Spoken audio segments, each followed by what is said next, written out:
saya Ki Jemilang. Saya mahasiswa dari Stikes Bina Sudameni dan Prodi S1 Ilmu Keperawatan. Nah, di sini saya akan memberikan video edukasi mengenai radiologi. Nah, apa sih radiologi itu dan apa saja sih persiapan dari pemeriksaan radiologi? Jadi, radiologi adalah salah satu cabang ilmu kedokteran yang untuk mengetahui bagian dalam tubuh manusia. Biasanya digunakan dengan teknologi baik gelombang elektromagnetik maupun gelombang mekanik.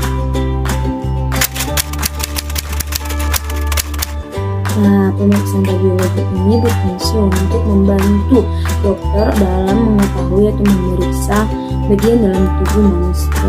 Biasanya berfungsi untuk men-screening berbagai macam penyakit, contohnya penyakit jantung, kanker, paru, dan masih banyak penyakit lainnya. Nah, selanjutnya kita akan membahas apa saja sih jenis-jenis pemeriksaan radiologi. Yang pertama ada ronsen atau pemeriksaan sinar X. Nah, metode ini biasanya digunakan untuk melihat keparahan trauma fisik yang dialami oleh pasien, contohnya patah tulang, kerusakan jaringan keras akibat benturan di kepala. Yang kedua itu ada fluoroskopi. Nah, pemeriksaan ini dilakukan untuk melihat bagian dalam tubuh manusia di mana kondisi dari organ tersebut masih dalam kondisi bergerak. Biasanya untuk melihat tulang, sendi, otot, jantung, paru-paru, ginjal, dan masih banyak lainnya. Nah, yang ketiga itu ada ultrasound atau yang biasa disebut sebagai USG. Nah, pemeriksaan ini biasa dilakukan pada ibu hamil untuk mengetahui kondisi dari janin. Nah, yang selanjutnya ada CT scan. Nah, pemeriksaan ini dilakukan dengan berputar mengelilingi tubuh untuk mendapatkan hasil dari pemeriksaannya. Nah, biasanya hasil dari pemeriksaan CT scan ini lebih jelas atau lebih detail dibandingkan dengan pemeriksaan lainnya. Nah, berikutnya apa saja sih yang harus kita lakukan sebelum melakukan pemeriksaan radiologi? Yang pertama itu memberitahu kepada dokter apabila kita dalam kondisi menyusui atau sedang hamil. Yang kedua itu memberitahukan kepada dokter tentang riwayat kesehatan kita. Terus yang ketiga memberitahukan kepada dokter tentang obat yang sedang kita konsumsi. Terus yang keempat memberitahukan kepada dokter apabila kita sedang memasang implan di dalam jantung atau bagian tubuh lainnya. Terus yang kelima itu nanti kita akan disuruh untuk melepaskan perhiasan yang kita butuhkan.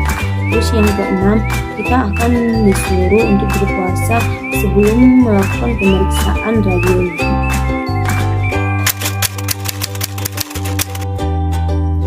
Nah, sebelum kita melakukan pemeriksaan radiologi ini, pastinya kita bertanya apa saja sih efek samping yang kita terima. Nah, efek samping bisa saja terjadi apabila kita menggunakan dosis yang sangat tinggi atau terlalu tinggi. Nah, apa saja sih efek sampingnya? Yang pertama itu bisa merusak sel-sel dalam tubuh kita, membuat kulit kita terbakar, terus yang selanjutnya membuat rambut kita rontok. Namun jangan khawatir karena pemeriksaan radiologi ini secara umum aman apabila kita melaksanakannya sesuai aturan.